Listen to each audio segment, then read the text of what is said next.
Hello, everyone, and welcome to the 109th episode of Don't Forget the Popcorn. It's that time. It's time to get my favorite movies of the year out. Now, I must say, we have gotten some pretty good movies this year, but I still think last year and the year before were better. Although, I think one of my favorite movies of all time might have come out this year. I do love the great work we got from the lady directors and performers this year. Now, there's a lot of stuff I didn't see this year, and I need to point out some that I think would maybe shake this list up a little. The Brutalist, Gladiator 2, Juror Number 2, A Real Pain, A Complete Unknown, Baby Girl, Queer, His Three Daughters, Nosferatu, Transformers 1, and Sing Sing. Now, I know there's some big titles here, but this is a favorites list, not a best, so it's all good. Now, I may have some weird stuff ranked here, but I'm going to give you my top 10 and 5 honorable mentions. I can't lie, it was a little tougher narrowing it down than I expected. Make sure you like and subscribe. Follow me on Letterboxd, it's linked below. Guys, I just want to thank you all for helping me hit 500 subscribers. I know it's not a lot, but every one of you means the world to me, and I appreciate it so much. Now, let's get into my top 10 favorite movies of 2024.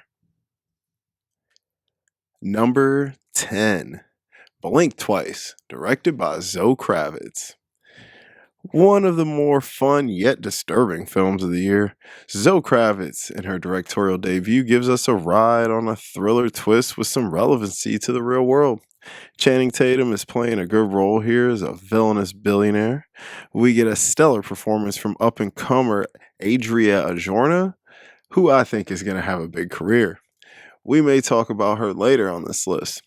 I must warn, if you haven't seen this movie, there's some heavy subject matter, but it is a fun and goofy ride through most of the runtime. I would suggest this to thriller fans. Number 9, Dune 2, directed by Denis Villeneuve. Now, I know it's kind of wild that I have this movie ranked kind of low, and honestly, I don't have many bad things I can really say about it. It's beautifully shot, masterfully scored and directed, and all the actors are at the top of their game. Denis is really one of the best directors we have working, and he just keeps showing us over and over why it's true. This continuation of the amazing Dune was fun and wild, one of the best IMAX experiences I've ever had, and I need to go ahead and get the Blu-ray. This movie could move up with the release of Dune Messiah. Shout out to Javier Bardem, he was absolutely hilarious in this movie. Number 8, The Beast, directed by Bertrand Bonello. Okay, technically this is a 2023 movie, but it didn't get a wide release until 2024, so it's going in my 2024 list. This is a weird one, a time jumping sci-fi love story that is a little strange, but that's what makes it all the better. We get an all-star performance from one of my favorite working actors, Léa Seydoux, and my dude George McKay brings it here too in a shocking role. This is one for the art house kids, but if you want something different, this is something you should maybe check out. It's one of those movies that really makes you think after it's over. Number 7, Love, Lies, Bleeding, directed by Rose Glass. I know some good LGBT movies came out this year. I just didn't get to see them all. Now, last year it was All of Us Strangers for me, and this year it's Love, Lies, Bleeding. This is my kind of movie. High octane fun with murders, drug abuse, working out, guns, and an interesting love story. Katie O'Brien gives a star-making performance in this. She's electrifying, and her chemistry with veteran angel Kristen Stewart is excellent. This movie is just one of those fun ones you can throw on whenever. I've seen it a few times, and I love it more and more each watch. Number 6, Hitman, directed by Richard Linklater. I think this was the biggest surprise for me this year.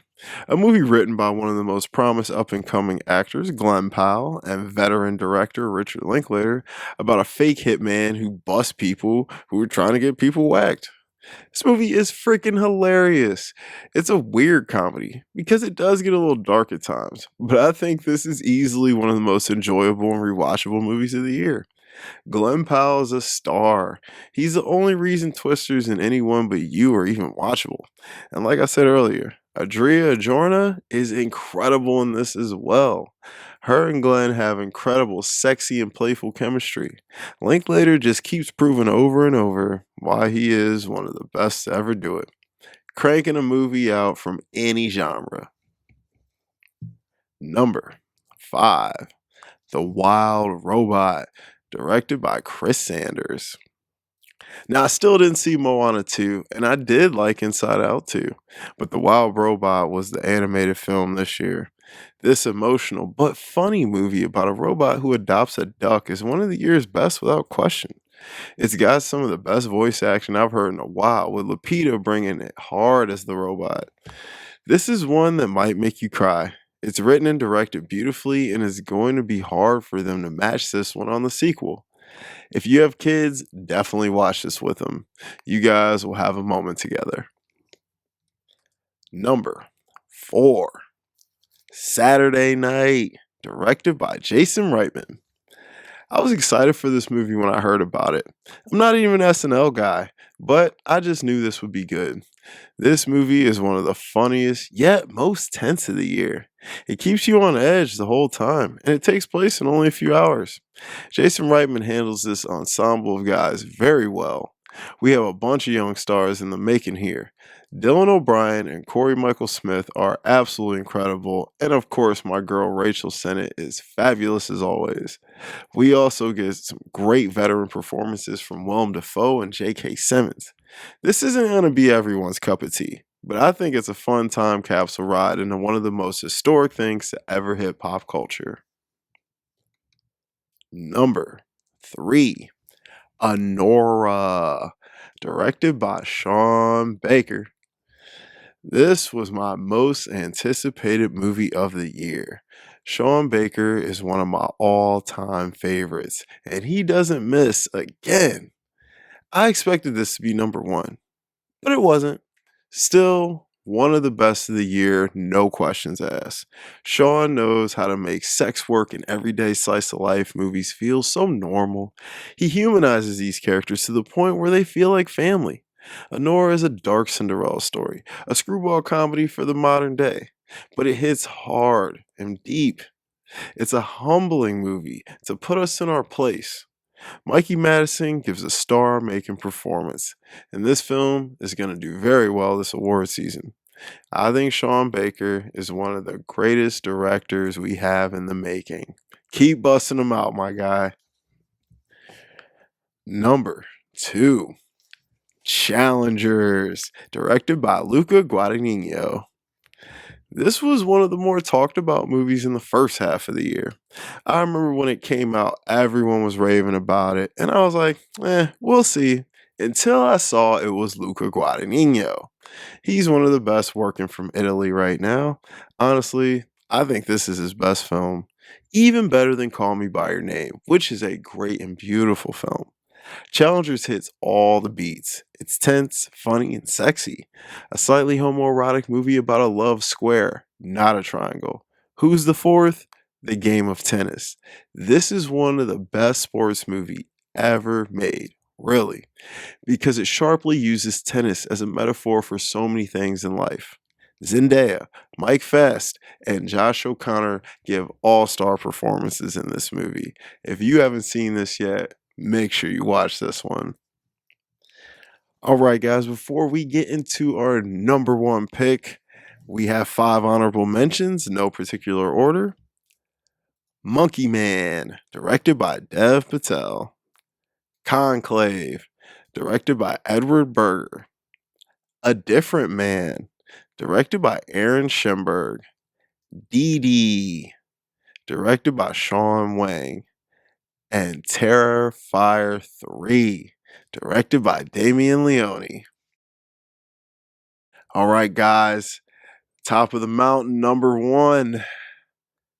My favorite movie of the year, The Substance, directed by Coralie Farge. Well, we've reached the end of the trail, Cliff. My favorite movie of the year, honestly, I think it might be the best, despite movies I haven't seen yet. This movie blew my head off in the best way possible. It couldn't have come out in a better time, where plastic surgery and staying young is at the forefront of the entertainment industry. This movie made me really understand a lot of things about the ladies, and man, this movie hit me hard. It's strange because I see this every day on a large and small scale. Women feeling like they're inadequate just because they hit a certain age. Coralie Farge wrote the hell out of this, and Demi Moore and Margaret Qualley give two of the year's best performances, and I'm willing to go as far as to say Demi Moore gave the best performance of the year. I still got to see The Brutalist though, because I know Adrian Brody brings in that. This body horror is in your face with beautiful close shots and a haunting yet memorable score that runs through my head from time to time. The use of color and sound in this movie are A1, and the direction is some of the best of the decade, maybe. I've seen this movie, I don't know, like 6 or 7 times already, and I'll be watching it many more. All I can say about this is watch it if you haven't seen it. It's a weird one. It's not everybody's cup of tea, but my lord, it is fucking magic. Thank you guys for watching my favorite movies of 2024. Drop me your favorite movies of the year in the comments. Guys, I will be back doing requests starting the new year, so if you've requested a review, they will be coming. Just be patient with me. Time is getting away from me. Like and subscribe, guys. I appreciate you guys for helping me hit 500 subscribers. Let's keep on growing, guys. Follow me on Letterboxd, Ralph Vader. I'll link that down below. I got a podcast with my buddy, The Cutting Room Floor. I'll link that below for more movie content. I'll be back next week. And don't forget the popcorn.